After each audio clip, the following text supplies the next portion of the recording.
نہ جانے مسائل تو علماء سے پوچھیں، یہ حکم مبین ہم کو رب سے ملا ہے، چلو پوچھ کیسے جیے زندگی کو، چلو پوچھ لے کس میں رب کی رضا ہے، رب کی رضا ہے۔ الحمدللہ رب العالمین والصلاة والسلام علی سید المرسلین، اما بعد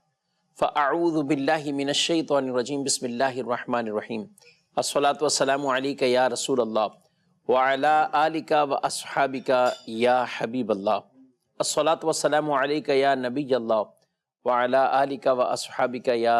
نور اللہ۔ مدنی چینل کے ناظرین، پروگرام دارالتعلیٰ سنت لے کر ایک بار پھر آپ کی خدمت میں حاضر ہیں۔ اللہ رب العالمین ہم سب کو احکام شریعت سیکھ کر سمجھ کر اس پر عمل کرنے کی توفیق عطا فرمائے۔ ابتداءً درود پاک کی فضیلت ہمارے پیارے نبی صلی اللہ علیہ وآلہ وسلم کا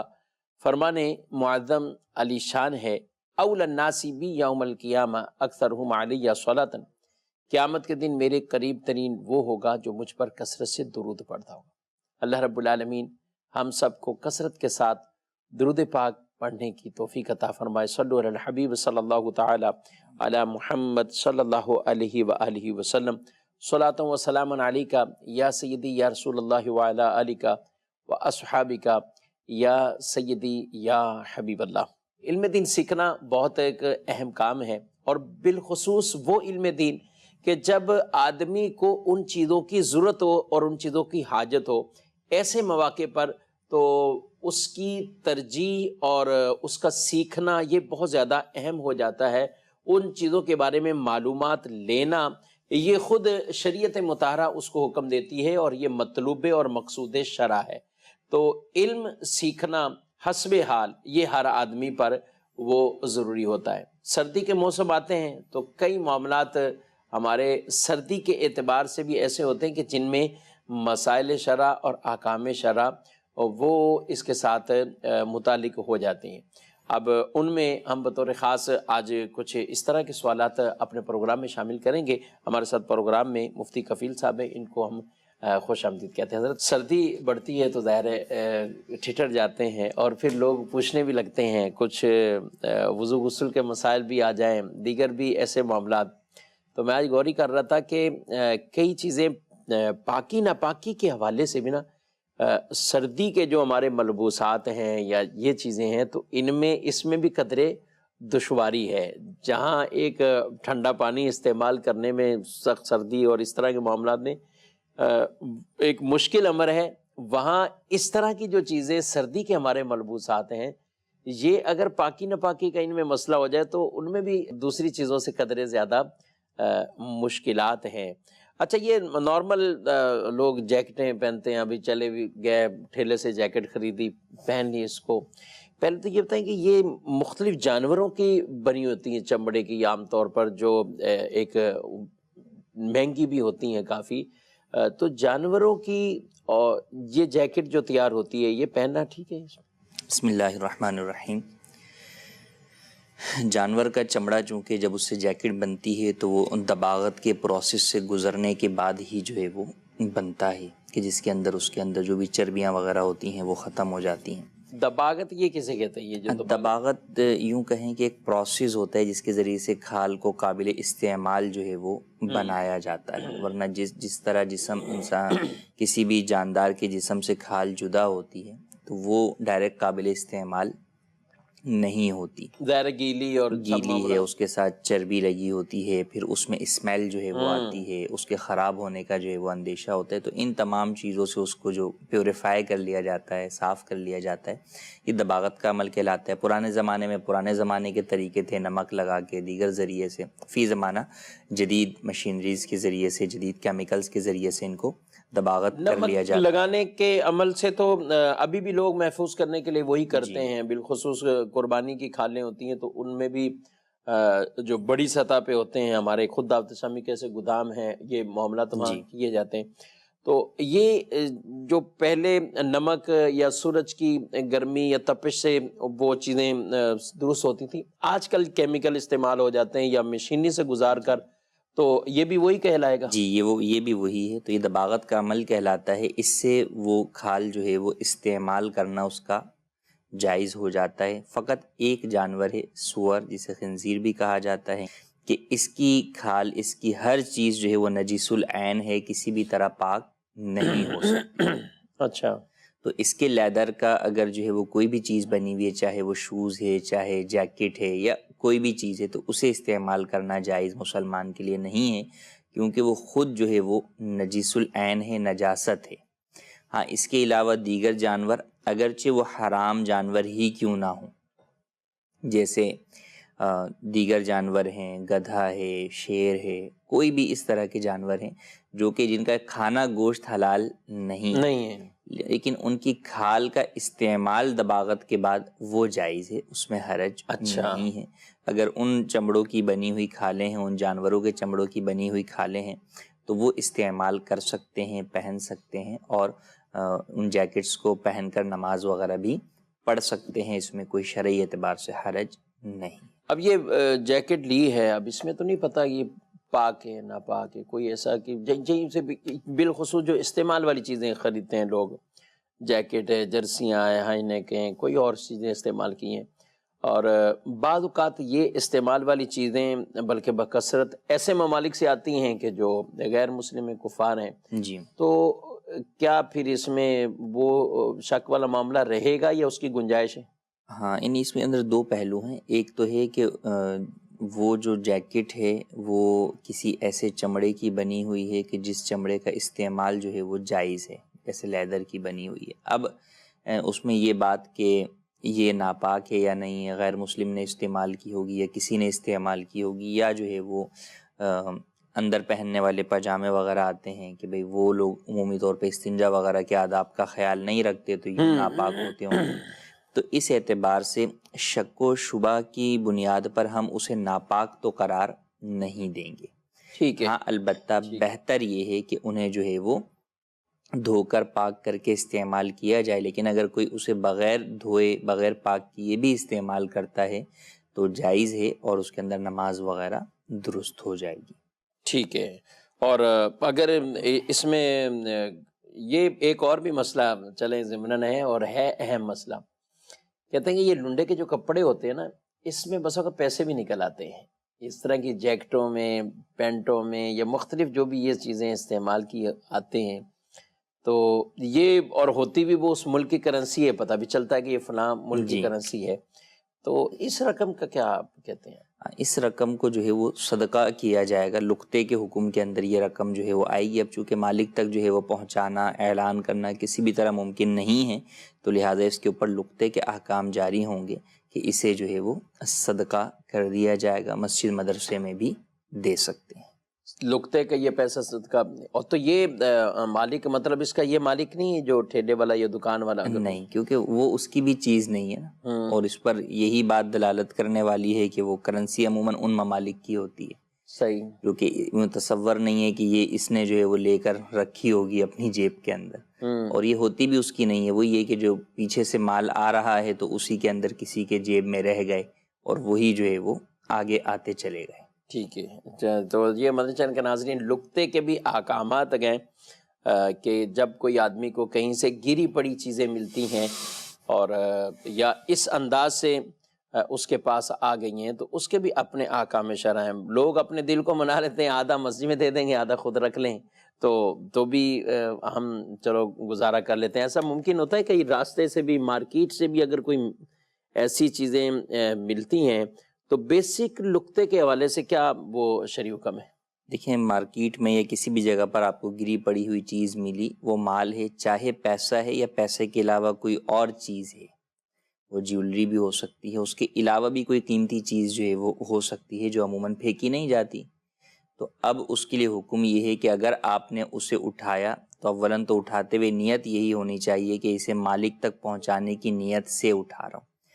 اپنی ذات کے لیے اگر اٹھائیں گے تو یہ غصب ہو جائے گا اور گناہ گار ہوں گے۔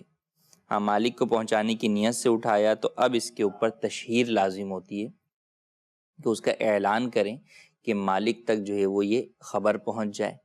پھر اعلان کیا تو اب اس کے بعد اتنے عرصے تک اسے اپنے پاس رکھیں کہ غالب گمان ہو جائے کہ اب وہ چیز مالک تلاش نہیں کرتا ہوگا۔ اچھا، اب یہ غالب گمان مختلف چیزوں کے اعتبار سے مختلف ہوگا۔ 1 روپے کا سکہ ملا تو اس کا غالب گمان جلدی ہو جائے گا، لیکن اگر جو ہے وہ مثال 50,000 روپے کسی کے ملے ہیں تو اب اس کے بارے میں غالب گمان دیر سے ہوگا۔ اسی طرح سونے کی چیز اگر جیولری کی صورت میں ملی ہے تو اس کے بارے میں غالب گمان دیر سے ہوگا۔ تو بہرحال جب غالب گمان ہو جائے کہ اب اس کا مالک اسے تلاش نہیں کرتا ہوگا، اس کی تلاش سے وہ نا امید ہو کر بیٹھ گیا ہوگا، تو اب اس کو صدقہ کر سکتے ہیں، اور خود شرعی فقیر ہیں، مستحق زکوٰۃ ہیں تو خود بھی لے سکتے ہیں، جبکہ اٹھاتے وقت نیت یہی تھی کہ مالک تک پہنچانے کے لیے اٹھا رہا ہوں۔ اور صدقہ کرنے کے اندر مسجد مدرسے میں بھی دے سکتے ہیں اور مستحق زکوٰۃ کو بھی دے سکتے ہیں۔ اور اگر کسی شخص نے اس نیت سے اٹھایا اپنی ذات کے لیے کہ چلو یار چیز پڑی ہوئی ملی ہے اٹھا لیتا ہوں میں، تو اب اسے جو ہے وہ مالک تک پہنچائے۔ اگر مالک نہیں ملتا تو پھر اب صدقہ ہی کرنا ہوگا، اور وہ بھی مستحق زکوٰۃ کو ہی دینا ہوگا۔ نہ خود رکھ سکتا ہے، مستحق زکوٰۃ ہونے کی صورت میں بھی خود نہیں رکھ سکتا، اور نہ ہی مسجد مدرسہ میں یہ والا دے سکتا ہے کہ یہاں پر جو اس نے اٹھایا تھا اپنی ذات کی نیت سے تو یہ غصب ہو گیا، اور غصب کا جب مالک نہ ملے غصب کی صورت کے اندر اس مال کا، تو وہ بہرحال مستحق زکوٰۃ کو ہی صدقہ بھی کرنا ہوگا اور توبہ بھی کرنی ہوگی۔ یعنی یہ ایک باریک اس میں فرق ہے کہ آپ نے بیسک جب اٹھایا تھا تو کس نیت سے اٹھایا تھا، تو اگر یہی نیت ہے کہ اس کو کہیں ارد گرد دیکھیں، تشہیر کریں، دکان والوں کو بتائیں، تو پھر وہ گنجائش موجود ہے، اور پھر اس مسئلے میں وسعت بھی ہے، مسجد میں بھی یعنی اس کو دیا جا سکتا ہے۔ مسجد میں، مدرسے میں، کسی بھی دینی کام میں دے سکتے ہیں۔ ٹھیک ہے، خیر۔ یہ شہباز نذیر مغل صاحب ہیں، یہ فیس بک پہ پوچھ رہے ہیں کہ اونی جرابوں پر چمڑے کے موزے پہن رکھے ہوں تو کیا ان پر مسح درست ہوگا؟ عام طور پہ ہم جو مسئلہ بیان کرتے ہیں وہ کرتے ہیں چمڑے کے حوالے سے ہی کرتے ہیں، لیکن ظاہر چمڑے کے موزے کچھ کھلے ہوتے ہیں پاؤں میں، پھر بھی سردی کے معاملات وہ رہتے ہی ہیں، تو اب پہلے اونی جرابے پہن لیتے ہیں، اوپر چمڑے والے پہن لیتے ہیں، تو اب مسح ہو سکتا ہے؟ جی ہاں، بالکل مسح ہو سکتا ہے کہ جو اوپر جو چیز ہے اس کا اعتبار کیا جائے گا، لہٰذا اوپر چمڑے کا موزہ ہے تو بالکل مسح ہو سکتا ہے، اگرچہ اندر جو ہے وہ اونی جرابیں پہنی ہوئی۔ ٹھیک ہے، ماشاءاللہ۔ مدنی چینل کے ناظرین آپ کے سوالات کو بھی شامل کریں گے، آپ کی کالز کو بھی شامل کریں گے، SMS آپ اس کے ذریعے سے بھی آپ اپنے مسائل پوچھ سکتے ہیں، بالخصوص آپ جس علاقے میں ہیں وہاں کیا کیفیت ہے، اور شرعی معاملات کے اندر آپ کو کن کن جگہوں پر کچھ ایسے مسائل پیدا ہو رہے ہیں، تو آپ ضرور اس طرح کی چیزیں اس فورم پہ شیئر کیا کریں، ہم پروگرام میں بھی شامل کرتے ہیں، اور بعد میں بھی اگر کوئی کالز رہ بھی جاتی ہیں تو ان کو باقاعدہ سن لیا جاتا ہے۔ اگر واقعی اس میں کوئی اس طرح کے اہم ٹاپک ہوتی ہیں، اہم باتیں ہوتی ہیں اس علاقے کے حوالے سے، تو ان کو نیکسٹ پروگرام میں ہم شامل کرنے کی کوشش کرتے ہیں۔ بلکہ بڑھتے ہیں آپ کی کالز کی طرف، دیکھتے ہیں ناظرین کیا پوچھنا چاہتے ہیں۔ مفتی صاحب کی بارگاہ میں یہ سوال ہے کہ ہم کاسمیٹکس کا کام کرتے ہیں تو اس پر بعض اوقات ریٹیل زیادہ لگی ہوتی ہے، تو ہم اس حساب سے ہی کسٹمر سے پیسے لے لیتے ہیں، جبکہ ہماری خرید تقریباً 150 کے قریب ہوتی ہے، تو اس پر ریٹیل جو ہے وہ 250 روپے ہے۔ ہمیں اس میں سے کتنا پروفٹ لینا چاہیے کہ ہم اس چیز کو آگے بیچ دیں؟ جی، کچھ ریٹ کبھی زیادہ لگا ہوتا ہے اور خرید کم ہوتی ہے، کیا کہتے ہیں؟ جی دیکھیں، بنیادی طور پر خرید و فروخت کے معاملے کے اندر جو دکاندار ہے اس کے لیے کاروباری اعتبار سے بھی اور دینی اعتبار سے بھی اس چیز کو پیش نظر رکھے کہ سامنے اپنے مسلمان بھائی کے ساتھ جو ہے وہ خیر خواہی والا معاملہ اختیار کرے، ٹھیک ہے، یعنی خود بھی نفع رکھے، سامنے والے کو بھی نفع دے، اور ایسا ہی دکاندار جو ہے وہ بزنس کے اندر بھی کامیاب ہوتا ہے۔ اگرچہ شرعی اعتبار سے اس کے لیے یہ جائز ہے کہ وہ اس کو جو ریٹ لکھا ہوا ہے اس کے اوپر بیچے، یا جس جگہ ریٹ لکھا ہوا ہی نہیں ہے، قانونی اعتبار سے کوئی ریٹ کی پابندی نہیں ہے، وہاں پر وہ اس کے اوپر اپنی خرید کے اوپر جتنا چاہے نفع رکھ کر بیچ سکتا ہے، شرعاً کوئی حرج نہیں، جبکہ جھوٹ نہ بولے، یہ نہ کہے کہ مجھے پڑی ہی اتنے کے اندر ہے حالانکہ پڑی اس سے بہت کم کے اندر ہے، یا یہ نہ کہے کہ مارکیٹ کے اندر جو ہے وہ یہی ریٹ چل رہا ہے حالانکہ مارکیٹ میں ریٹ جو ہے وہ اس سے کم چل رہا ہو۔ ٹھیک ہے، تو جھوٹ نہ بولے، سامنے والے کو دھوکہ نہ دے، تو اپنی چیز کی قیمت جو ہے وہ جو بھی چاہے لگا کر بیچ سکتا ہے، قانونی پابندی بھی ریٹ کے اعتبار سے اگر نہ ہو۔ لیکن خیر خواہی کی اگر ہم بات کریں، مسلمان کے ساتھ جو ہے وہ بھلائی کی بات کریں، خیر الناس من ینفع الناس کے اعتبار سے بات کریں، تو بہرحال اس کے اندر اس بات کا خیال رکھنا چاہیے کہ اگرچہ مارکیٹ ریٹ یا ریٹیل پرائز اس کے کچھ اور لکھے ہوئے ہیں اور مجھے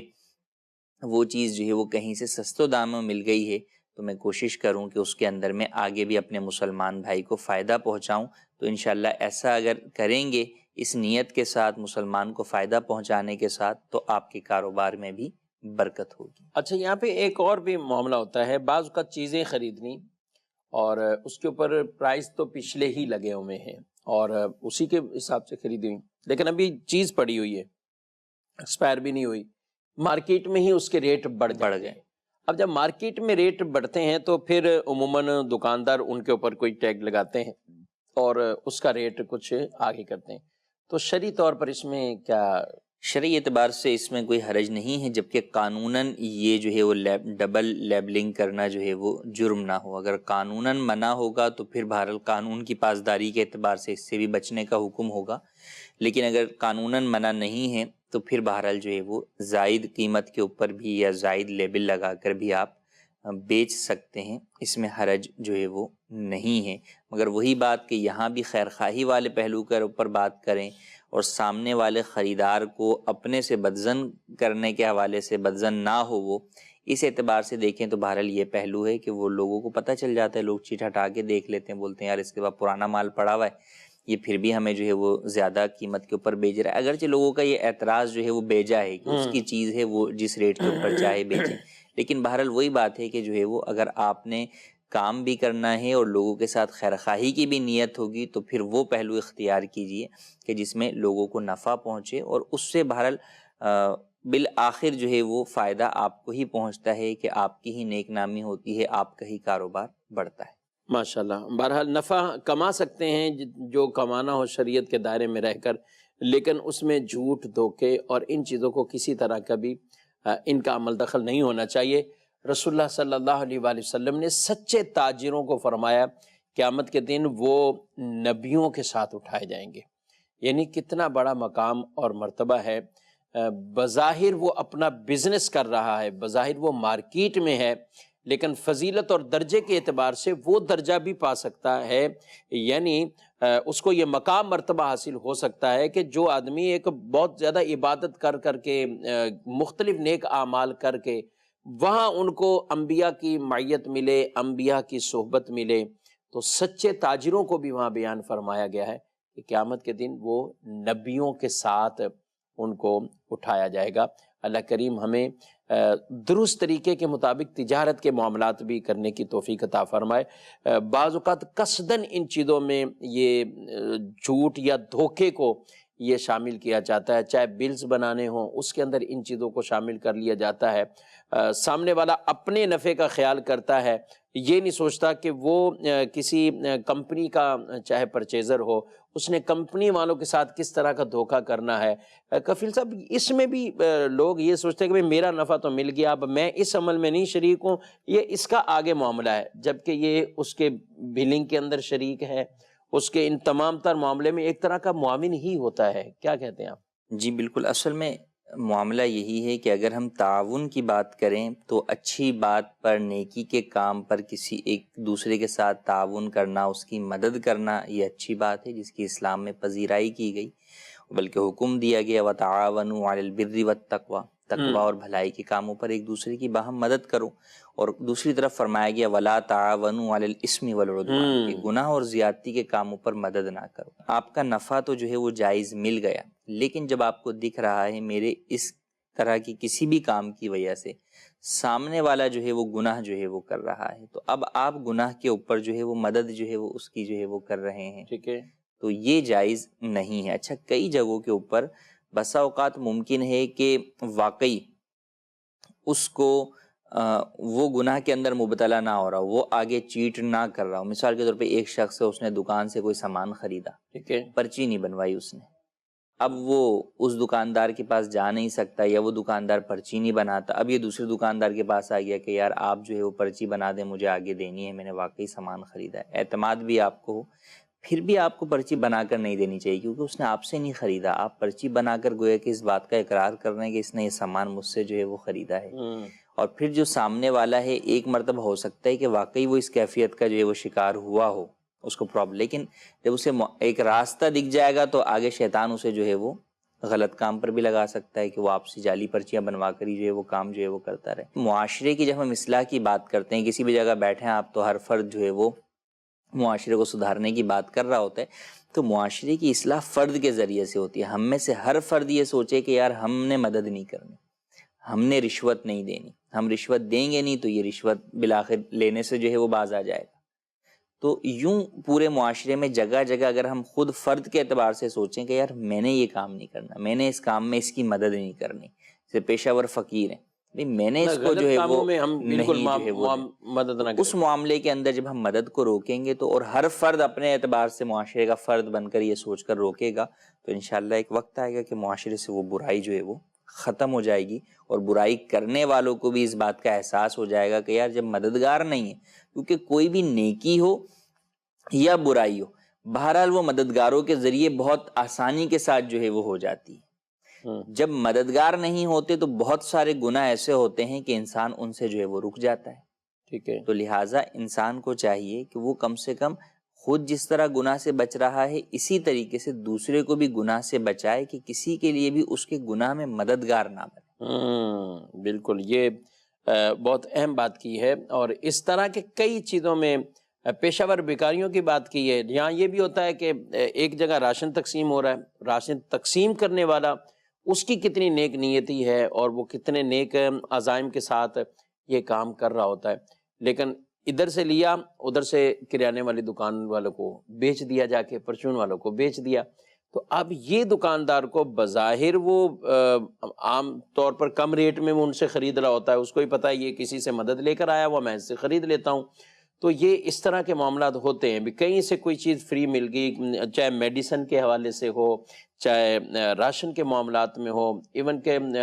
کپڑوں کے حوالے سے بھی ایسا کہ یہاں سے مدد کے طور پہ لیا اور آگے اس کو فروغ کر دیا. تو ان کاموں میں اگر ہم دیکھیں یہ بڑی وسعت والی یہ آیت مبارکہ ہے، اور کئی چیزیں اس کے اندر شامل ہیں جس کے بارے میں واضح طور پر یہ ارشاد فرمایا ہے کہ وَلَا تَعَوَنُوا عَلَى الْإِثْمِ وَالْعُدْوَانِ،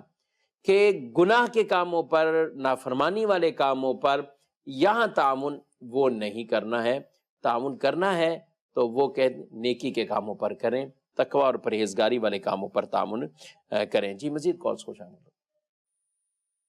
سوال عرض ہے کہ آج کل شادیوں میں موویز اور فوٹوگرافی کا بہت رواج بڑھتا جا رہا ہے، جس میں ایک دیندار مذہبی بندے کے لیے، انسان کے لیے اپنی فیملی کے ساتھ شرکت بڑی دشواری کا سبب بنتا جا رہا ہے. اس کے متعلق آپ کیا رہنمائی فرمائیں گے کہ اس میں کس طرح بندہ شرکت کرے؟ کیا شرکت کرنا ضروری ہے اس شادی میں اگر دعوت آئی ہے تو؟ ٹھیک ہے، اس کو بھی لیتے ہیں. شادی کے حوالے سے جہاں اس طرح کے معاملات ہوتے ہیں کہ بے پردگی ہو رہی ہے، اپنی فیملی کو لے جانے کے ساتھ وہاں یہ معاملات ہوں گے تو کیا کرنا چاہیے؟ لیکن دعوت تو بہت عام ہے، دعوت ولیمہ اس میں جانا جو ہے وہ چاہیے کہ اس کا سنت کا جو ہے وہ حکم ہے. لیکن وہی بات ہے کہ وہ اسی وقت جب کہ وہاں پر جانے کے اندر آپ کے لیے گناہ سے بچنا ممکن ہو، یا آپ کے جانے کی وجہ سے اگر وہاں گناہ ہو رہا ہے تو وہ رک جائے گا، دوسرے لوگ آپ کے عزت اور احترام میں جو ہے وہ اس گناہ کو روک دیں گے، تو پھر اس صورت کے اندر بالکل شریک ہونا چاہیے تاکہ آپ ایک گناہ کے راستہ بند کرنے کا ذریعہ جو ہے وہ بنے. یہ بھی در حقیقت جو ہے وہ نیکی اور بھلائی کے کام پر مدد ہی ہے. ٹھیک ہے. اور اگر آپ جو ہے وہ جا رہے ہیں تو بسا اوقات آپ کا جانا گناہ پر مدد والی صورت بن جاتا ہے کہ آپ اگر اس گناہ والی جگہ پہ جائیں گے تو وہ دوسروں لوگوں کو کوئی شرمندگی نہیں ہوگی، بلکہ وہ اور دوسروں کو بول کے جو ہے وہاں لے آئیں گے کہ دیکھو وہ حضرت بھی آئے تھے، یار آپ بھی آ جاؤ، کیا مسئلہ ہے. ٹھیک. تو یوں مختلف صورتیں ہوتی ہیں. تو جہاں تک تصاویر کی یا مووی کی بات کی ہے تو اگر جو ہے وہ باپردہ جو ہے وہ نظام ہے، مردوں کے اندر فقط مردوں کی مووی بن رہی ہے تو اس کے اندر تو کوئی حرج نہیں ہے. لیکن فقط مووی اور یہ تو بعد کی بات ہے، اس کے علاوہ جو ناچ گانے ہوتے ہیں، میوزک ہوتا ہے، موسیقی ہوتی ہے، بے پردہ مردوں عورتوں کا جو ہے وہ مخلوط جو ہے وہ محفل ہوتی ہے، مکس محفل ہوتی ہے، بہرحال اس کے اندر اس طرح شریک ہونے کی ہرگز اجازت جو ہے وہ نہیں ہوگی کہ جہاں پر گناہ سے بچنا ممکن ہی نہ ہو۔ ہاں جس جگہ واقعی گناہ سے بچنا ممکن ہے، اس طرح کے سیپریٹ جو ہے وہ الگ نظام ہے، ٹھیک ہے، تو وہاں بالکل جو ہے وہ آپ جا سکتے ہیں۔ یا جہاں پر اس طرح ممکن ہے کہ اگر آپ ان کو شرط لگائیں کہ بھئی اگر آپ میرے کو بلانا چاہتے ہیں تو آپ کو ان چیزوں سے رکنا ہوگا، اور وہ کہیں کہ نہیں حضرت آپ آئیں، ہم یہ ساری چیزیں روک دیں گے، تو پھر بالکل جو ہے وہ جانا یہ تو چاہیے بطور کہ خاص واقعی اس طرح کی کنڈیشن اور اس کے اوپر وہ مان بھی لیں، یعنی کوئی واقعی جی معزز ہیں، پیر صاحب ہیں، کوئی عالم صاحب ہیں، اور عام طور پہ خاندان کے اندر اگر کوئی بظاہر دینی وضاحت رکھنے والا ہو یا اس طرح، تو ظاہر ہے اس کی کون مانے گا جی خاندان اس کی واقعی ایسے ہی ہے، لیکن خاندان کے اندر بھی بسا اوقات ہوتا ہے کہ دینی وضاحت رکھنے والے کے لیے ہی تو ان چیزوں سے بچنا ضروری نہیں ہے نا، ہر مسلمان کے لیے ضروری ہے۔ تو برادری کے بعض بڑے ہوتے ہیں کہ اگر وہ اکڑ آئیں کہ نہیں جناب ہم نہیں آئیں گے شادی میں، ہاں، تو پھر ناک پہ بند پڑتی ہے کہ نہیں ان کو لانا ہے، کسی بھی طرح لانا ہے۔ تو ان لیکن کے لیے مسئلہ یہ یہی موقع ہوتا ہے کہ وہ برادری کے بڑے جو کبھی اس میں ضد کر لیں تو ان کی ضد بھی بس اوقات اپنی کسی رنجش پر ہوتی یا اپنی کسی انا پر ہوتی یا اس طرح ایسے کے ہی ہے، معاملات میں ہوتے ہیں۔ یہی عرض کر رہا ہوں، لیکن اگر وہ چاہیں ایسے موقع کے اوپر وہ ان برائیوں سے جو ہے وہ روک سکتے ہیں، ایک کردار ادا کر سکتے ہیں۔ کردار جو ہے وہ صحیح ادا کہا۔ کر سکتے ہیں، اور وہ کئی لوگوں کو گناہ سے بچنے کا جو وہاں پر جو ثواب کی صورت ہے وہ انہیں حاصل ہو سکتی ہے۔ ماشاءاللہ ماشاءاللہ۔ تو لہٰذا بہرحال اس بات کا اہتمام کرنا چاہیے، اور جہاں پر یہ صورت نہ ہو، گناہ میں آپ مبتلا ہوں گے، آپ جو ہے وہ کے کانوں میں گناہ پڑے گا، آپ کی آنکھوں کی صورت میں جو ہے وہ آپ گناہ میں مبتلا ہوں گے، یا اور دیگر اعتبارات سے، تو پھر بہرحال وہاں جانے سے بچنے کا ہی حکم ہوگا۔ ٹھیک ہے، کچھ سوالات ایس ایم ایس کے ذریعے بھی شامل کرتے ہیں۔ یہ سگریٹ کا کاروبار کرنا کیسے؟ تمباکو کی سگریٹ کا کاروبار جو ہے وہ شرعی اعتبار سے تو جائز ہے، البتہ مضر صحت ہونے کے اعتبار سے مناسب نہیں ہے۔ بہتر یہی ہے کہ بندہ یہ کاروبار نہ کرے کہ آج اپنی اولاد کو جب ہم جو ہے وہ سگریٹ پینے سے روکتے ہیں، بچاتے ہیں، اور دوسرے کی اولادوں کو بیچ رہے ہیں ہم، تو خود ہی اپنے کردار اور اپنے یعنی اور بھی کوئی پروڈکٹ ہوتے ہوں گے، یعنی سگریٹ ایسی چیز ہے کہ جس کے اوپر بھی لکھا ہوگا یہ نقصان دہ، یہ نقصان دہ، لیکن اس کے باوجود اس کو لینا، خریدنا، بیچنا یہ چل رہا ہوتا ہے۔ تو بہرحال شرعی حکم بھی آپ نے بیان فرما دیا ہے۔ اور ساتھ ایک اور ایس ایم ایس ہے ایک اسلامی بہن خاتون کی طرف سے بہاولپور سے، یہ کہتی ہیں کہ کیا عورت محلے کی مسجد کی اذان سے نماز پڑھ سکتی ہے؟ جی بالکل، محلے کی مسجد کی اذان سے ہی جو ہے وہ نماز پڑھے گی، یعنی بہتر یہی ہے کہ اذان محلہ کا انتظار کیا جائے، مسجد محلہ کا، پھر نماز جو ہے وہ ادا کرے۔ لیکن اگر کبھی جلدی پڑھنی ہو تو اس صورت کے اندر اذان سے پہلے بھی پڑھ سکتی ہیں، نماز ان معنوں میں ہو جائے گی، لیکن بہتر یہی ہے کہ اذان کا انتظار کریں، اذان ہونے کے بعد ہی جو ہے وہ نماز ادا کریں۔ ٹھیک ہے، لیکن اپنا ٹائم پیریڈ جو وقت شروع ہو جائے، ہاں وقت شروع ہونا جو ہے وہ ضروری ہے۔ اور اب اس میں یہ ہے کہ جیسے فجر کی نماز جو ہے وہ خاص طور پہ سردیوں کے اندر یہ لیٹ جو ہے وہ ہو رہی ہوتی ہے، تو عورتوں کے لیے اندھیرے میں نماز پڑھنا جو ہے وہ مستحب ہے، یعنی فجر میں وہ پہلے جو ہے وہ پڑھ لیں۔ تو معمول ویسے برعکس نظر آتا ہے کہ عام نمازوں میں یا فجر میں بھی مردوں کے نماز کے ساتھ یا اس نماز کے بعد ہی پڑھتے ہیں، تو فجر میں ان کے لیے مستحب یہ ہے کہ اندھیرے میں نماز ادا کریں، اور مردوں کے لیے یہ ہے کہ تھوڑا اجالے میں جو ہے وہ نماز ادا کریں، اور باقی نمازوں میں یہ ہے کہ مردوں کی جماعت ہونے کے بعد پڑھنا ان کے لیے نماز مستحب ہے۔ ٹھیک ہے، تو آپ اپنے محلے کے بھی اگر آپ کے قریب کہیں بھی اہل سنت کے مسجد سے اذان آ جاتی ہے تو یہ ایک پتہ چل جائے گا نا کہ نماز کا وقت ہے۔ اور عام طور پہ جو جماعت وہ 15 سے 20 منٹ کا فرق ہوتا ہے، یا گھر کے کسی فرد سے ہی پوچھا جا سکتا ہے اور کہ جماعت کتنے بجے، تو اس جماعت کے مثال کے طور پر آج کل عصر کی نماز جو کراچی شہر ہے اس میں 4:30 اور اب 4:45 کی طرف وقت جا رہا ہے کہ اب 4:45 ہونے شروع ہوئی، تو اب جیسے یہ جماعت تو جماعت کے بعد نماز پڑھ لی جائے۔ ہاں مکروہ وقت داخل نہیں ہونا چاہیے، اس سے پہلے عصر کی نماز کو ادا کرنا چاہیے، لیکن اگر کسی وجہ سے کبھی عصر کی نماز رہ بھی جاتی ہے اس دن کے عصر، تو اب بڑے مکروہ وقت بھی شامل آ چکا ہے تو پڑھنا لازمی ہوگا، اس کو قضا کرنے کی اجازت تو نہیں ملے گی؟ نہیں، قضا کی نہیں، اور دوسرا یہ بھی کہ ہم نے مستحب وقت بیان کیا ہے، اب بعض خواتین بسا اوقات مصروف اس طرح ہوتی ہیں کہ آذان کی وجہ سے تو وہ نماز پڑھ لیتی، لیکن اب اگر تھوڑا سا ڈیلے کیا تو پھر وہ نماز قضا کی طرف جو ہے قضا کی طرف چلی جاتی ہے۔ تو اگر ایسے کسی معاملات کے اندر پھنسی ہوئی ہیں تو پھر یہی ہے کہ بھائی آپ مستحب وقت کے بجائے وقت میں نماز ادا کریں، وقت میں نماز پڑھیں اور قضا نہ پڑھیں، قضا ادا ہو جائے گی، نہ کریں یا مکروہ وقت تک جو ہے وہ اسے نہ لے کر جائیں۔ ٹھیک ہے۔ اچھا، پیشہ ور بیکاریوں کی کہہ رہے ہیں آپ نے بات کی، ان کو دینے کے حوالے سے تو کہا ان کو بھی تو ثواب کی نیت سے ہی دیا جاتا ہے کہ ہم تو اللہ کے نام پہ دے رہے ہیں، یہ اصل میں نیت غازی خان سے سخی سرور نیت کی بات کی ہے تو نیت تو یہ جو بسا اوقات کسی کو آپ جعلی بل بنا کے دے رہے ہوتے ہیں نا، اس کے اندر بھی دینے والے کا نیت یہی ہوتی ہے کہ چلو یار اس کی ہیلپ ہو جائے گی، ہیلپ ہو جائے گی، یا اس دینے سے مجھے بھی کوئی برکت مل جائے گی۔ تو آپ جس چیز میں اچھی نیت کر رہے ہیں وہ چیز، وہ جگہ اچھی نیت کرنے کی ہے یا نہیں ہے، یہ دیکھنے والی بات ہے نا۔ اگر آپ جو ہے وہ کسی کو جو ہے وہ دے رہے ہیں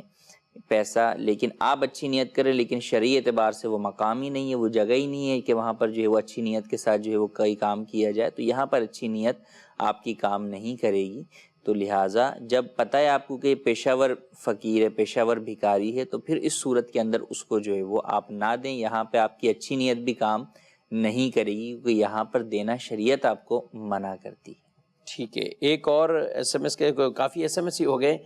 کچھ کالز لیتے ہیں، دیکھتے ہیں ناظرین کیا پوچھنا چاہتے ہیں۔ کہ ہم نے کسی کو 90 روپے کا سامان بیچا، اس نے ہمیں 100 روپے کا نوٹ دیا، ہمارے پاس 10 روپے کھلے نہیں تھے، تو اس نے کہا رکھ لو، آئندہ جب کوئی چیز خریدوں گا تو یہ 10 پھر میں کم دوں گا۔ اسی طرح 900 کا خریدا، 1000 دیے، 100 روپے نہیں تھے تو اس نے یہی بات کہی، تو کیا اس طرح کرنا درست ہے؟ اور دوسرا یہ کہ کسی کو اس لیے ادھار پر مال دینا تاکہ یہ آئندہ بھی مجھ سے لے، اور دکاندار کا اس لیے ادھار پر مال خریدنا تاکہ یہ ادھار کی وجہ سے مال مجھے بیچتا رہے، تو اس کی ادھار پھنس جائے گی، اس طرح کرنا کیسا؟ جی، سوال ادھار کے حوالے سے ہے اور کافی مشکل سے سمجھا ہے۔ پہلا مسئلے کے اندر تو یہی ہے کہ اب اگر اس نے واقعی آپ کو یہ کہا ہے کہ بھئی اگلی دفعہ میں ایڈجسٹ جو ہے وہ کر لینا، تو پھر آپ کو اس کو لکھنا چاہیے تاکہ آپ اسے واقعی اس کو ایڈجسٹ کر سکیں۔ عموماً ایسا ہوتا نہیں، یعنی چند روپوں کے اندر 5-10 روپوں میں ایسا نہیں ہوتا۔ اچھا کم بھی پڑ رہے ہوتے ہیں تو بسا اوقات وہ سامنے والا کہہ دیتا ہے کہ یار چلو اگلی دفعہ آؤ گے تو دے دینا، تو اب پتہ نہیں اگلی دفعہ گاہک یہاں پر کب آئے گا بھی نہیں آئے گا بھی تو دونوں کو یاد رہے گا یا نہیں رہے گا۔ تو اس صورت میں سب سے بہتر یہی صورت ہے کہ معاف کر لیا جائے کہ بھئی یہ پیسے جو ہے وہ معاف ہیں، کم ہیں یا زیادہ ہیں، تو یوں معاف کر لیا جائے، کیونکہ اگر پھر آپ اس کو معاف نہیں کرتے تو بہرحال وہ کسی نہ کسی پر دین کی صورت میں باقی رہے گا، اور پھر اس کی ادائیگی شرعاً جو ہے وہ لازم رہے گی۔ اگلی دفعہ دونوں کو یاد جو ہے وہ نہیں رہتا تو وہ ادائیگی اس طرح ہو نہیں پاتی۔ تو یا تو واقعی آپ اس کو لکھیں اور اگلی دفعہ وہ آئے تو بتا دیں کہ بھائی آپ کا بل بنا ہے 100 روپے، لیکن آپ نے پچھلی دفعہ 10 زیادہ دیے تھے، لہٰذا ابھی صرف 90 دیجیے گا آپ مجھے، یا تو یہ کریں۔ لیکن عموماً ایسا کون کرے گا ہوتا نہیں ہے، اور یاد بھی نہیں رہتا، اور نہ اس چیز کو لکھا جاتا ہے، جب لکھا نہیں آتا تو ویسے یاد بھی نہیں رہتا۔ تو لہٰذا اس میں بہتر یہی صورت ہے کہ یا تو آپ اس کو 10 روپے کی کوئی چیز اس کی رضامندی کے ساتھ دے دیں کہ وہ کہ بھائی دیکھیں اگلی دفعہ کا پتہ نہیں میں رہوں نہ رہوں، آپ رہیں نہ رہیں، یا ہمیں یاد نہ رہے، تو یا تو اس 10 روپے کی کوئی چیز خرید لیں یا اس کی کوئی اور صورت اختیار کریں، اس معاملے کو ختم کر لینا یہی سب سے زیادہ بہتر ہے۔ اگر ایسا نہیں کہ تو بہرحال وہ دین لازم رہے گا، اور پھر اس کے جو بھی احکام ہیں اس کے مطابق اگلی دفعہ یا اس کے آئندہ اس کی صورت بنانی ہوگی۔ ٹھیک ہے، اور دوسرا وہ ادھار اس لیے ہم دیتے ہیں تاکہ یہ گاہک پکا ہو اس جائے۔ میں تو حرج نہیں ہے، کیونکہ بہرحال مارکیٹ کے اندر کاروبار کرنے کے لیے مختلف طریقے ہیں، ان میں سے ایک یہ بھی ہے کہ آپ ادھار جو ہے وہ دیتے ہیں اور ادھار جو ہے وہ سودا لیتے ہیں، تو یہ اسی لیے ہوتا ہے کہ جو ہے وہ میرے ساتھ جو ہے وہ بندے رہیں۔ تو اگر ادھار خرید و فروخت میں کوئی اور ناجائز چیز نہیں ہے تو اس میں کوئی حرج نہیں ہے، اس نیت سے ادھار دینا ہے کہ یہ اگلی دفعہ بھی مجھ سے خریدتا رہے، اس میں حرج نہیں۔ ٹھیک ہے، مدرسہ کے ناظرین آپ کے مسائل بھی اور ایس ایم ایس بھی ہم شامل کر رہے ہیں۔ ایک سوال اور شامل کرتے ہیں، قبر کو لوگ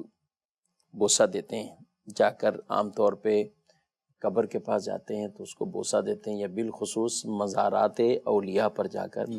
قبر کو چومتے ہیں، یہ کیا ہے؟ قبر کو بوسہ دینا جو ہے وہ منع ہے قبر سے، بلکہ حاضری مزار کا جو طریقہ اہل سنت میں بیان کیا گیا وہ یہی ہے کہ صاحب مزار کے مزار سے 4 ہاتھ کے فاصلے پہ کھڑے ہو کر آپ فاتحہ پڑھیں، ایصال ثواب کریں اور قبر کو نہ چھوئیں، نہ چومیں، نہ بوسہ دیں، اور ویسے ہی جو ہے وہ آپ الٹے پاؤں پلٹ آئیں۔ روحانی رشتہ ہے وہ روحانی رشتہ جو ہے وہ باقی رکھیں، روحانی فیض جو ہے وہ حاصل کریں، اور اس مقام میں جو آپ حاضر ہوئے ہیں وہ انوار و تجلیات کی جو ہے وہ جگہ ہے، نیک لوگوں کی جو ہے وہ صحبت کے اندر جو ہے وہ برکتیں نازل ہوتی ہیں، تو ان کے مزار کی جگہ پر بھی برکتیں نازل ہو رہی ہیں، تو وہی برکتیں جو ہے وہ کافی ہیں۔ تو اسی لیے علماء نے منع فرمایا کہ قبر کو بوسہ نہیں دینا چاہیے، قبر کو بوسہ دینے سے بچنا چاہیے۔ لیکن اس میں کوئی گناہ والا بھی معاملہ ہوگا؟ نہیں، گناہ والا جو ہے وہ معاملہ نہیں ہے، اگر کسی نے دے لیا تو اسے گناہگار جو ہے وہ نہیں کہیں گے، کیونکہ بہرحال اس کی نیت بھی وہاں پر تبرک یا جو ہے وہ اس مقام سے فیض حاصل کرنا ہی ہے۔ ٹھیک ہے۔ یہاں پر میں یہ بھی کہوں مدنی کے ناظرین، بعض اوقات قبر کو ایک بوسہ کوئی دے رہا ہے نا، تو اس کو خامخواہی لوگ سجدے کی طرف لے کے چلے جاتے ہیں۔ کیا کہتے ہیں آپ؟ کہ اس کو کہتے ہیں یہ دیکھیں انہوں نے قبر کو، حالانکہ سجدہ جس کیفیت میں سجدہ کیا جاتا ہے، سجدہ اسی کو کہا جاتا ہے۔ اب اگر قبر بالفعل مزار شریف ہے، وہ تو کافی قدرے اونچائی پر ہوتے ہیں، تو اب یہ سامنے جائز ہے اور آدمی اس پر ہاتھ رکھ رہا ہے یا چوم رہا ہے، سجدہ کیسے ہوگا یہ؟ جی ایسا ہی ہے کہ یہ سجدہ ہوتا ہے نہیں ہے، سجدہ باقاعدہ جو ہے وہ 7 ہڈیوں پر سجدہ جو ہے وہ عموماً ہوتا ہے، حدیث پاک میں بیان کیا تو گیا، پیشانی پیشانی ہوتی ہے، اور پھر ڈاؤن جو ہے وہ ہوتی ہے نا۔ سجدے کے اندر بھی آپ دیکھیں کیا کہا گیا کہ اگر 12 انگل سے اونچا آپ سجدہ کسی چیز پہ کر رہے ہیں تو وہ سجدہ کاؤنٹ نہیں ہو رہا، وہ سجدہ ہی نہیں ہے، وہ سجدہ ہی نہیں ہے نا۔ نماز کے اندر بھی اگر آپ 12 انگل سے جو ہے وہ بلند کسی چیز کے اوپر جو ہے وہ جناب سر رکھ رہے ہیں تو وہ سجدہ حقیقی موجود حقیقی سجدہ نہیں ہے۔ تو اس سے بھی یہ پتہ چلا کہ جب وہ اتنا اوپر وہ شخص کھڑا ہوا ہے کہ وہ گویا رکوع والی کیفیت میں ہے یا اس سے بھی اوپر کی کیفیت میں، فقط ہاتھ رکھ کر کسی چیز کو بوسہ دے رہا ہے، تو وہ سجدہ نہیں ہے۔ اور یہ تو دیکھیں بوسہ دینے کے اندر بہرحال آپ کو جھکنا ہوگا، ایسا تو نہیں ہے کہ آپ اس چیز کو اپنے منہ کے پاس اٹھا کے لا کے جو ہے وہ چومیں گے، یہ تو بچوں کو ہی بندہ کر سکتا ہے کہ انہیں جو ہے وہ اٹھا کے اوپر چوم لیتا ہے، باقی تو کسی کا بھی آپ کسی بزرگ کا ہاتھ بھی چومیں گے، ایون والدین کا بھی ہاتھ چومیں گے تو انڈرسٹوڈ سی بات ہے، آپ کو ڈاؤن ہونا پڑے گا، آپ جھکیں گے، ان کے ہاتھ کے پاس اپنا جو ہے وہ چہرہ لے کے جائیں گے اور بوسہ دیں گے، تو بوسہ جو ہے وہ در حقیقت سجدہ نہیں ہوتا۔ ہاں اگر کوئی سجدہ کرتا ہے تو وہ حرام ہے، سجدہ تعظیمی کی اسلام میں ہرگز اجازت نہیں۔ ٹھیک ہے۔ کچھ نمازوں کے حوالے سے بھی کچھ مسائل وہ آ رہے ہیں، آپ نے سجدہ اور رکوع کی بات کی ہے، تو ایک سوال SMS کے ذریعے یہ پوچھا جا رہا ہے کہ یہ جو ہم چادریں لیتے ہیں، سجدے میں جاتے ہیں تو یہ چادریں کھل جاتی ہیں، یا ہم رکوع میں جاتے ہیں تو کھل جاتی ہیں؟ اب یہ مفرل میرے پاس بھی ہے، اب یہ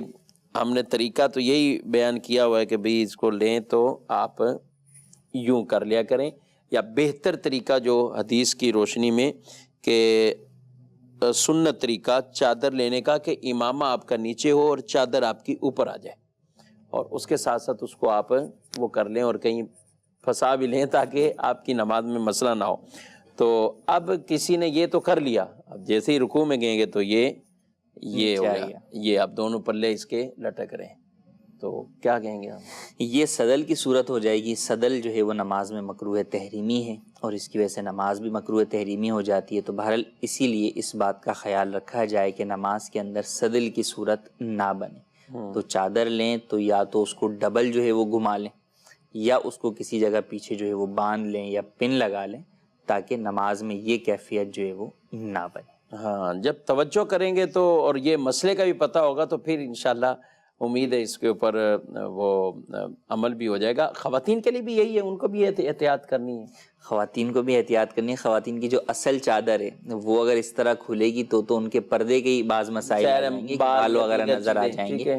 لیکن اگر وہ چادر لپٹی ہوئی اور اوپر کوئی شال وغیرہ لی ہوئی ہے تو اس میں بھی یہی حکم ہے۔ صدل کا معاملہ مرد و عورت کا جدا نہیں ہے، عورت کے لیے بھی صدل کے وہی احکام ہیں کہ اگر ان کی بھی شال کے دونوں پلو یوں لٹک رہے ہیں تو ان کی نماز بھی مکروہ تحریمی ہوگی۔ ٹھیک ہے۔ اور ایک یہ سوال پوچھا جا رہا ہے، یہ کہاں سے، آپ کے شہر کا نام لکھا نہیں ہے، کہ کوئی کسی سے بیعت ہے، پیر صاحب سے وہ بیعت ہے، لیکن اب وہ کہیں اور ہونا چاہتے ہیں پیر صاحب سے بیعت۔ پہلے پیر صاحب کی وجہ یہ لکھ رہے ہیں کہ رغبت نہیں ہے اس طرف، دل کا ملان اس طرف نہیں ہو رہا، تو یہ کوئی بیعت اگر ہو جاتا ہے، چلیں ہم اس سوال کو مزید ہم تھوڑا سا اور کھول دیتے ہیں کہ جو یہ طریقت کے معاملات ہیں کہ آدمی کسی کامل پیر یعنی اس حوالے سے جو شریعت مطہرہ کی شرائط کے مطابق ہیں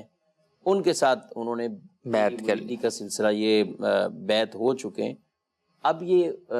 بغیر کسی عذر کے توڑ دیں؟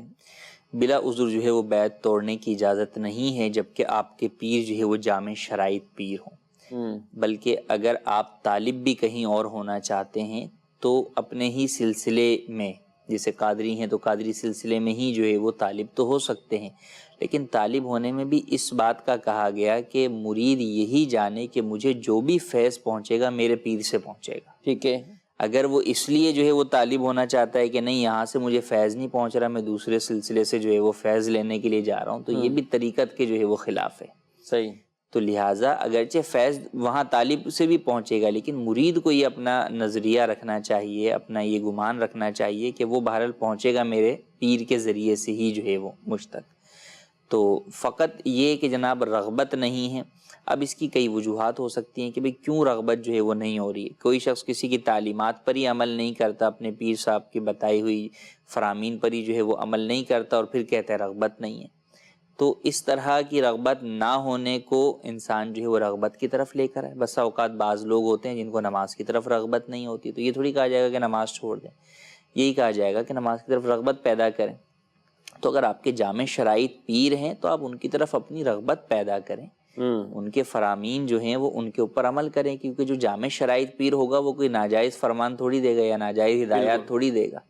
جو ناجائز ہدایات دے گا وہ جامع شرائط پیر نہیں رہے گا۔ تو لہٰذا جب جو جامع شرائط پیر ہے تو آپ پھر جو ہے وہ اس کے ساتھ ہی اپنا ربط جو ہے وہ بنائیں، اپنی رغبت اسی کی جانب جو ہے وہ بڑھائیں، اس کی دی گئی ہدایات کے اوپر جو ہے وہ عمل کر کے قرآن و سنت کی تعلیمات پر جو ہے وہ عمل کریں، تو انشاءاللہ جو ہے وہ رغبت بھی ہو جائے گی اور فیض بھی ملے گا۔ بس یہ رغبت جو نہ ہونا یہ بس اوقات یہ ہوتا ہے نا کہ بھائی میں پیر کا کام ہے، دکان بھی چلائے میری، میں گھر بیٹھا رہوں، میرے قرضے بھی پیر ادا کروا دے کسی طرح، میرے یہ معاملات بھی پیر کر دے، تو وہ نہیں ہوا تو اب رغبت ختم ہو گئی، بزنس نہیں بڑھ رہا تو لہٰذا جو ہے وہ رغبت جو ہے وہ ختم تو ہو گئی۔ سب سے پہلے تو تصور یہ درست کرنا چاہیے نا پیر کے یہ کام نہیں ہے، اگرچہ روحانیت میں برکت کے طور پر یہ چیزیں ضمناً ہو جاتی ہیں، لیکن مرشد جسے بیعت کی جاتی ہے، جس سے ان کا کام یہ ہے کہ وہ سیدھی راہ پر چلاتے ہیں، وہ راہ راست پر دین اسلام کے اوپر وہ شریعت کی طرف، وہ ہمارا ایک سلسلہ جو بالکل متصل کرنے والے، روحانی تربیت کرنے والے، دینی تربیت کرنے والے، ظاہر باطن کی اصلاح کرنے والے، یہ اصل بیسک بیعت کا جو تصور ہے، یہ تصور ذہن سے نکال دینا چاہیے کہ بیعت ہو جائیں بس وہ ٹھپ کاروبار چلنا شروع ہو جائے، پیر ہم نے اس لیے بنایا ہے۔ تو پیر کے مقاصد میں سے یہ نہیں ہے، پیر کے اصل، اور اسی طرح پیر کی کرامات کا ہونا کہ بھئی وہ ہمیں کرامتیں ہی دکھاتے رہیں پیر، یہ بھی کوئی پیر کے لیے ضروری نہیں ہے۔ ہاں کرامتوں کا ظہور ہو جائے ایک الگ بات ہے، لیکن یہ ہمارے جو اصل تصور بن گئے ہیں ان کو تھوڑا سا ہمیں دینی طور پر سوچنا چاہیے کہ یہ خیالات، یہ تصورات، یہ دینی تصورات نہیں ہیں کہ اگر ہم یہ کہیں کہ پیر کے کام یہ پیر کے کام مرید نے نہیں بتانے، پیر نے مرید کو کام بتانے ہیں۔ کیا خیال ہے کہ پیر نے انہیں سیدھی راہ پہ چلانا ہے اور ان کو سیدھا راستہ وہ بتانا ہے۔ تو بہرحال جامع شرائط پیر اور ان کے ہاتھوں میں ہاتھ دیا تو الحمدللہ لاکھوں لاکھ لوگوں کی اصلاح آپ مدنی چینل کی اسکرین پر بھی دیکھتے گئے، آپ اپنے محلے میں دیکھیں، آپ اپنے شہر میں دیکھیں، الحمدللہ قبلہ امیر اہل سنت دامت برکاتہم العالیہ آپ کے جو ہاتھوں پر مرید ہوتے ہیں، بیعت ہوتے ہیں، اور پھر ان کو باقاعدہ ایک نیک بننے کے اعمال جو مدنی انعامات کا ہمارا وہ رسالہ ہے جو امیر اہل سنت کی طرف سے عطا کردہ، جس میں فرائض بھی، جس میں سنت اور مستحبات اور دیگر کئی ایسی چیزیں، کئی گناہ بھی کہ جن سے بچنا ہے ہمیں، تو یہ ہے اصل کہ جو پیر اپنے مریدین کی ظاہری بھی تربیت کریں، روحانی طور پر بھی ان کی تربیت کریں، تو جو پیر سے اٹیچ ہوتے ہیں واقعی ان کی تعلیمات لیتے ہیں، صرف نام کے مرید بن گئے اور بقیہ کبھی دیکھا نہیں، سنا نہیں، پڑھا نہیں، تو پھر پیر سے فیضان کیسے وہ پائیں گے؟ تو اصل فیضان یہی ہے کہ ان کی تعلیمات پر وہ ہم عمل کریں۔ اللہ رب العالمین ہم سب کو دین متین کے احکامات سیکھنے اور درست طریقے سے عمل کی بھی توفیق عطا فرمائے۔ مدنی چینل کے ناظرین، دارالفتہ اہل سنت کا پروگرام آپ نے ملاحظہ کیا ہے، فیڈ بیک بھی اپنا ضرور دیا کریں۔ دارالفتہ اہل سنت میں دن کے وقت آپ 10 بجے سے لے کر 4 بجے تک کالز کے ذریعے مسائل پوچھ سکتے ہیں۔ دوپہر 1 سے 2 یہ وقفہ ہوتا ہے۔ اس کے علاوہ آپ یہ تقریباً 5 گھنٹے سروس آن رہتی ہے، اس دوران آپ اپنے مسائل پوچھ سکتے ہیں۔ اسی طریقے سے جو بیرون ملک رہتے ہیں ان کے لیے یہ بھی ہے کہ وہ واٹس ایپ کے ذریعے بھی اپنے مسائل دارالفتہ اہل سنت میں پوچھ سکتے ہیں۔ ای میلز کے ذریعے بھی آپ اپنے مسائل وہ دارالفتہ اہل سنت سے پوچھ سکتے ہیں۔ تو دارالفتہ سے مربوط رہیں گے تو انشاءاللہ بہت سے احکام شریعت وہ سیکھنے کو بھی ملیں گے۔ اللہ رب العالمین ہم سب کو عمل کی توفیق عطا فرمائے۔ مدنی چینل دیکھتے رہیے اور مدنی چینل کا ساتھ بھی دیتے رہیں۔ اللہ نیکی کی توفیق دے، آمین بجاہ۔ نہ جانے مسائل تو علماء سے پوچھیں، یہ حکم مبین ہم کو رب سے ملا ہے، چلو پوچھ کیسے جیے زندگی کو، چلو پوچھ لے کس میں رب کی رضا